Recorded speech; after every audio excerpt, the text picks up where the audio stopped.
Well, hey, what's up everyone? Welcome back. Today we're going to be talking about how my training's been going. Right now, I'm 11 weeks out from the Cruel Jewel, but we're going to look back at the past week and see what I did to prepare for this brutal 100-mile race. And hopefully I'm on the right track, but we're going to dive into it right now. And I do have to say I'm sorry for not getting this video out last week, reviewing that week of training. It was just like stuff was going on at work, like things made it impossible for me to actually get that video out.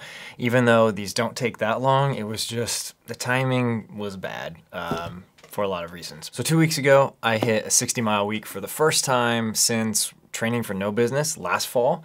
So 61.6 miles and 17,000 feet of vert. But then this past week, I upped it just a little bit, 65.1 miles, and didn't hit my vertical gain goal for the week. Only hit 14,108 feet. And that was, partially due to, there was a few days during the week that we'll kind of look at where I didn't get as much as I wanted, but also like the weather is getting nicer, and so I'm running outside more, and that takes time, and then that means I don't have as much time to get on the treadmill and just climb. So, living in Indiana, it's, there's not a whole lot of places to get vertical gain. I have to drive anywhere that is anything decent. So all my vertical gain pretty much is on the treadmill, but that means, like the weather's getting nicer, I want to run outside. So I'm having to really show a lot of self-control and just get on the treadmill every day and get my climbing in.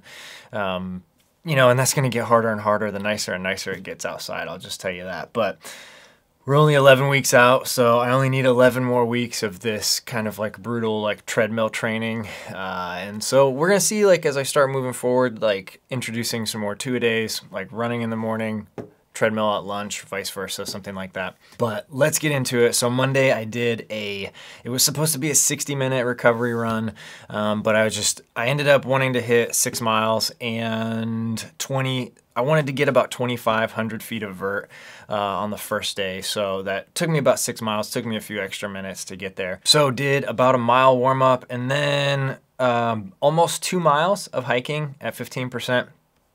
And then I ran 2 miles just to get the legs flowing again. And then another mile of hiking and then a little bit of a run to kind of finish out the 6 miles. Tuesday I ran outside, and my goal was to kind of get kind of in like that sweet spot training where it's like right in between zone 2 and zone 3 and just kind of sit there and hold it for a while. I don't remember exactly what watch I was using. I think I was using the Polar Vantage V, so that's usually pretty accurate. Yeah, 7 miles. It was just a beautiful day outside. Aside from the fact that it was probably like with the wind chill, it was like in the 20s. So that was not cool, but it was super sunny. That was a day where I was like looking out my window and I was like, it's too sunny not to run outside. And so I put shorts on. Ended up that shorts were a really bad choice for this run. Wednesday, I kind of doubled up. It was sunny again, so I wanted to run outside again. So I ran 6 miles outside, then came back inside, got on the treadmill and got about 1,600 feet of vert. So this was one day where I was kind of like, right then it was like, okay, 2 days in a row, Tuesday and Wednesday, just shorting myself on the vertical gain. And we're gonna see that, by the end of the week, it made it just really difficult to hit my goal of vertical gain. So I'm gonna try not to do that anymore and have 2 days in a row where I short myself. So then moving on to Thursday, I got 6 miles and 2,500 feet of gain. So I ran 2 miles, just kind of like building up the pace a little bit, hiked a mile, ran 2 more miles, and then hiked a mile. And as you can see, like this is one of my go-to kind of workouts is getting out there and warming up the legs, running a mile or two, and then doing intervals of like hiking a mile, running a mile, hiking a mile, running 2 miles, maybe hiking 2 miles, running a mile.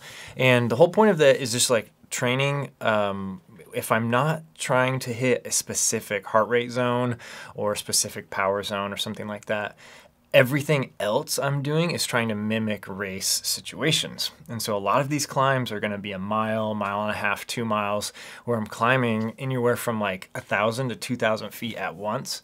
So these long climbing intervals is what I'm going for. and then kind of in between running, like to mimic like running downhill, and which, although I can't exactly mimic running downhill because my treadmill doesn't have a decline, but you know, just getting the legs moving again, getting that turnover going. And then, you know, there's going to be sections where there's not much flat stuff in this race, the Cruel Jewel 100, but there are going to be sections that are runnable where you're going to be able to run for half a mile or a mile in between mountains. Friday was a longer one. Spent a little extra time here. Got 8 miles and 3,300 feet of gain. Warmed up for a mile of running, and then I did 2 miles of hiking. Actually, it was like 2.5 miles of hiking.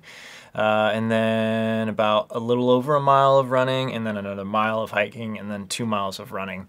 But during this run, I was increasing the pace on the climbing sections. So a lot of my climbing intervals are setting the treadmill at like 3.7 or 3.8 miles an hour and 15%, which comes out to somewhere around like 15.5 to 16 minutes per mile. But for this run specifically, I was bumping it up to 4.1, 4.2 miles per hour, which converts to right around 15 minutes or slightly less per mile pace. So just bumping that pace up just a little bit and just giving my body just a little bit of different kind of stimulus and kind of pushing it forward, kind of encouraging it to, okay, learn how to walk faster, learn how to hike faster. So getting a couple of these longer sessions in where I am bumping up the pace is going to continue to play a big role in future workouts as we get closer and closer to the race. So then let's talk about Saturday. The weather was absolutely beautiful, so there was no chance I was spending my whole time inside. I was gonna go outside.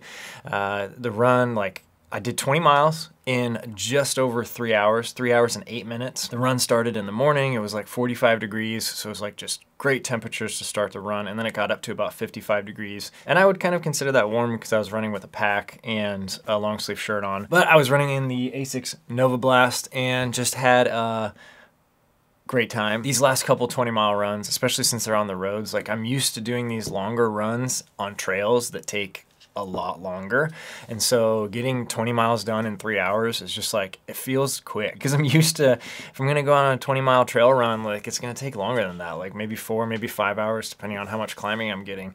So finishing a 20-mile run in 3 hours or under is just like awesome. So the last couple weekends, that's what I've been doing.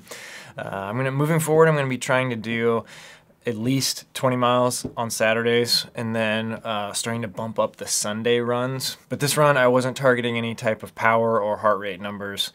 I was just trying to kind of just like move my way efficiently through 20 miles. And it was really great, really fun run. Sunday, I did something a little different. I did a, I guess, split run, or maybe you consider it 2 runs or 1 run that was like, you know, changes in the middle. So anyway, I did 5 miles outside, and then I came inside and hiked on the treadmill for 4 miles. So I got 9 miles total on Sunday, and that was just a nice way to do it. It broke it up. I didn't have to spend my whole time on the treadmill, and I also didn't have to kind of worry about not being able to get vertical gain by running outside long. So split it up. I just want to show you guys my performance management chart to kind of show the last, like how this season has been building over the last couple months. Really good, really nice upward trend as far as my fitness goes. I've been able to, you know, have a decent amount of high stress workouts, but then also a lot of the low stress workouts, which is very, very important when you're trying to plan your training. You don't want everything to be the same. Like you want a lot of those easy runs, and then you want a couple really hard runs or long runs that produce a lot of stress in the body. Interestingly enough, looking back at last year, I'm in a very, very similar place as far as numbers go and how much work I'm producing during all of my runs. But as you can see, like last year, in about a week, maybe 2 weeks, that's when like the world shut down. So hopefully this year that doesn't happen, and this slope over here on the right hand side is going to continue to go up and up and up.